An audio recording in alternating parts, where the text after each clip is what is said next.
20-year-old Alex Rodriguez was 6 hours into his overnight security shift at Soundwave Studios in Nashville when the motion sensors triggered an alarm at 2:43 a.m., indicating that someone had entered Studio C without authorization.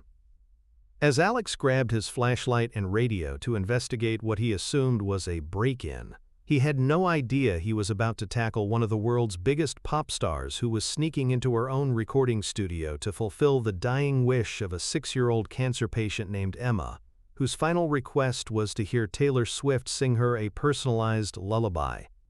Before we dive into this collision of security protocol and secret compassion that would change Alex's entire future, I need to ask you something. If stories about young workers taking their responsibilities seriously and the incredible rewards that can come from doing your job with integrity matter to you, please hit that subscribe button right now.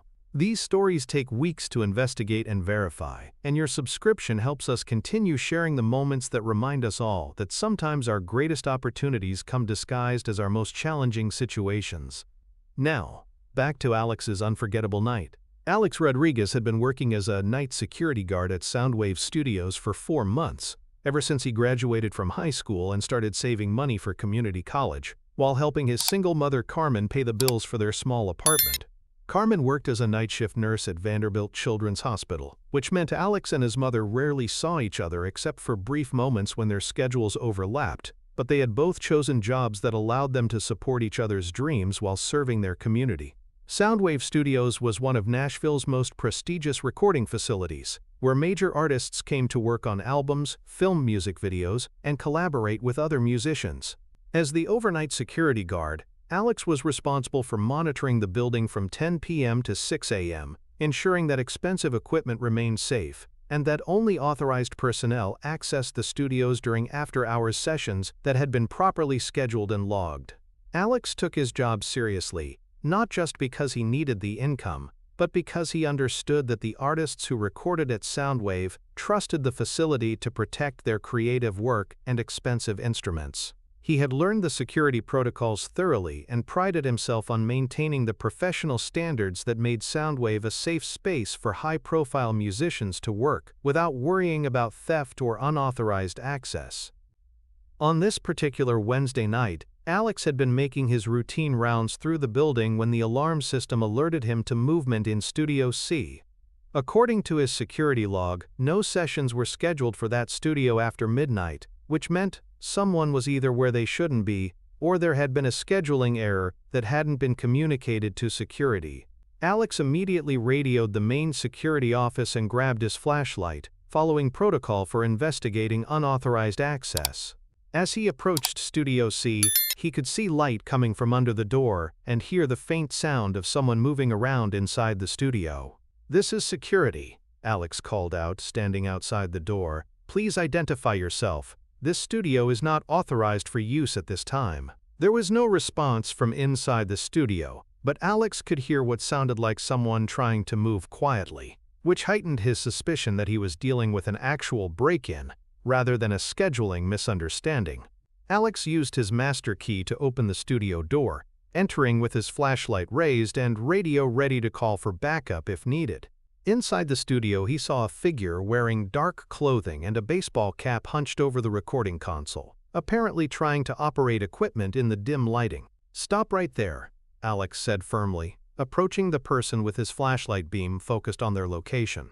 "You need to identify yourself and explain why you're in this studio without authorization." The figure straightened up and turned around, and Alex could see it was a woman, but her face was partially hidden by the baseball cap and shadows. She raised her hands to show she wasn't holding anything threatening. "I can explain," the woman said, but instead of offering an explanation, she began moving toward the studio's rear exit. Alex's training kicked in. If this was someone trying to steal equipment or access proprietary recordings, allowing them to escape would be a serious failure of his security responsibilities. Without thinking about the potential consequences, Alex moved quickly to block the woman's path to the exit. "You need to stay right where you are until we figure out what's going on," Alex said, positioning himself between the woman and the door. When the woman tried to step around him, Alex made a split-second decision that he would later realize could have ended very differently. He grabbed the woman's arm to prevent her from leaving, and when she pulled away, the momentum caused both of them to fall backward, with Alex accidentally tackling the intruder to the studio floor. "Let me go," the woman said, and for the first time Alex heard her voice clearly enough to recognize something familiar about it. "Not until you explain what you're doing in here," Alex replied, helping the woman sit up while making sure she didn't try to run again. In the struggle, the woman's baseball cap had fallen off, revealing blonde hair that Alex immediately recognized. Even in the dim studio lighting, there was no mistaking who he had just tackled to the floor. "Oh my God," Alex whispered, releasing the woman's arm and stepping back in shock. "You're Taylor Swift." Taylor sat on the studio floor, adjusting her clothing and looking at Alex with a mixture of amusement and embarrassment. "Yes, I am," she said. "And you just tackled me for breaking into my own recording studio." Alex felt his stomach drop as he realized the magnitude of what had just happened. I'm so sorry. I had no idea. There wasn't any session scheduled, and protocol says to investigate unauthorized access, and I thought you were a burglar or something." "You were doing your job," Taylor said, getting to her feet and dusting herself off. "I'm the one who should apologize. I should have called ahead, but this was kind of an emergency situation." Alex looked around the studio, trying to understand why Taylor Swift would need to break into her own recording space at almost 3 a.m. "Can I ask what kind of emergency?" Alex said, still processing the surreal situation he found himself in. Taylor hesitated for a moment, then seemed to make a decision to trust Alex with the explanation. "There's a little girl at Vanderbilt Children's Hospital," she said quietly. "Her name is Emma, and she's 6 years old. She has acute leukemia, and the doctors say she probably won't make it through the week. Her mom wrote to me because Emma's final wish is to hear me sing a lullaby just for her." Alex felt his heart clench. His mother worked at Vanderbilt Children's Hospital, and he had heard enough stories about pediatric cancer patients to understand the weight of what Taylor was describing. "But why here in the middle of the night?" Alex asked. "Because Emma is in isolation and can't have visitors, especially not during the day when there are more people around," Taylor explained. "But I promised her mom that I would record something special that they could play for Emma whenever she needed to hear it.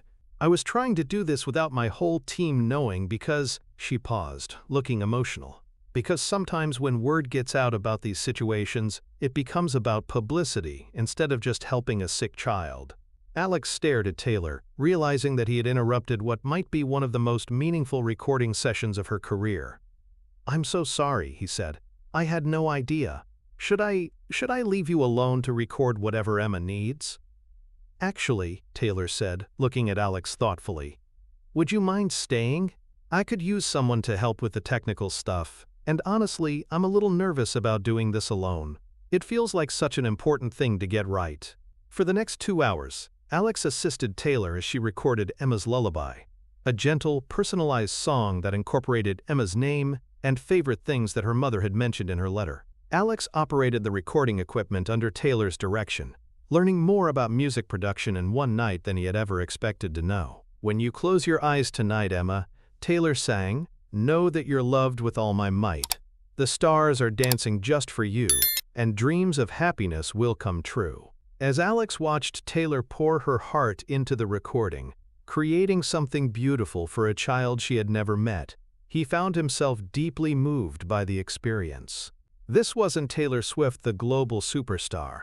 This was Taylor Swift, the human being, using her gifts to bring comfort to a dying child and her family.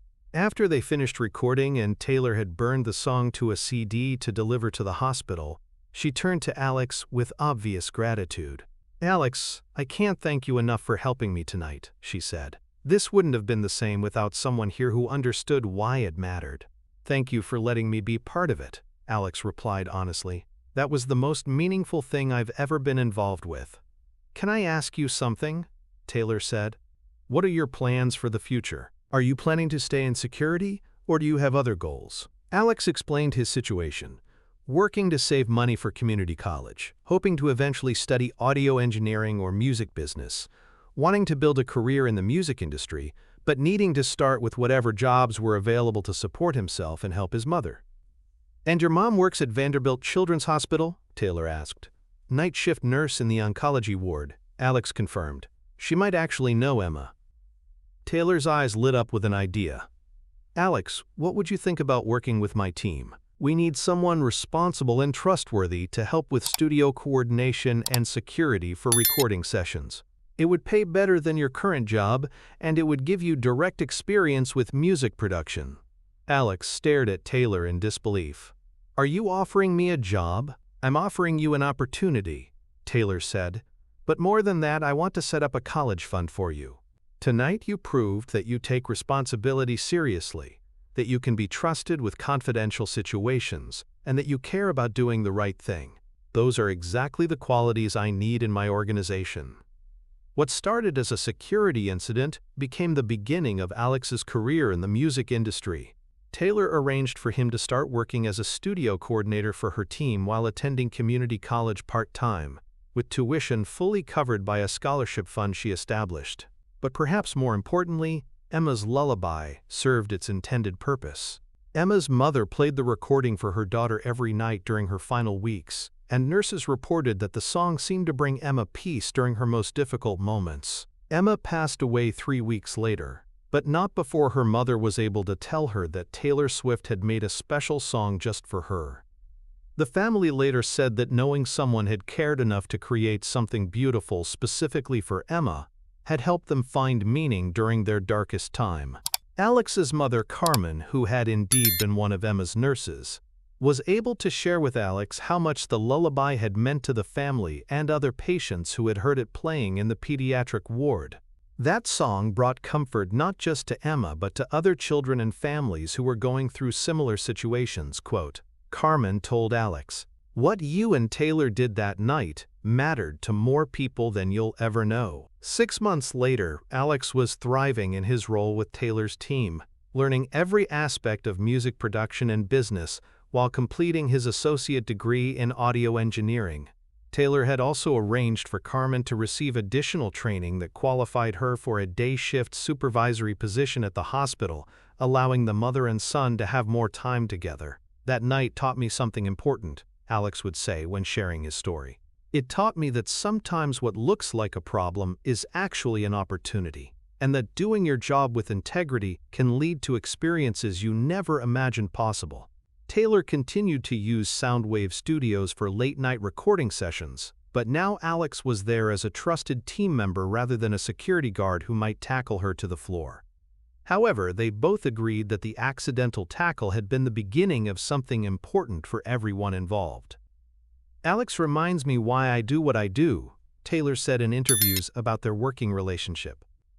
"He showed up that night ready to protect the studio and everyone who works there. When I needed help creating something meaningful for a dying child, he stepped up without hesitation. That's the kind of person you want on your team and in your life." The recording of Emma's Lullaby was never commercially released, remaining a private gift for Emma's family and a reminder to everyone involved that sometimes the most important songs are the ones written for an audience of one. Sometimes the most meaningful career opportunities come disguised as the most awkward mistakes. Alex Rodriguez's decision to tackle an intruder who turned out to be Taylor Swift proved that integrity and professional responsibility are qualities that create trust, even in the most embarrassing circumstances. His willingness to help Taylor record a song for a dying child demonstrated that true character is revealed not in planned moments, but in unexpected situations that test our capacity for compassion and service. The most beautiful thing about that night wasn't the job opportunity or college fund, but the reminder that when we approach our work with genuine care for others' well-being, we create opportunities for connection and purpose that transform not just our own lives, but the lives of everyone around us, including children who need to know they are loved and remembered.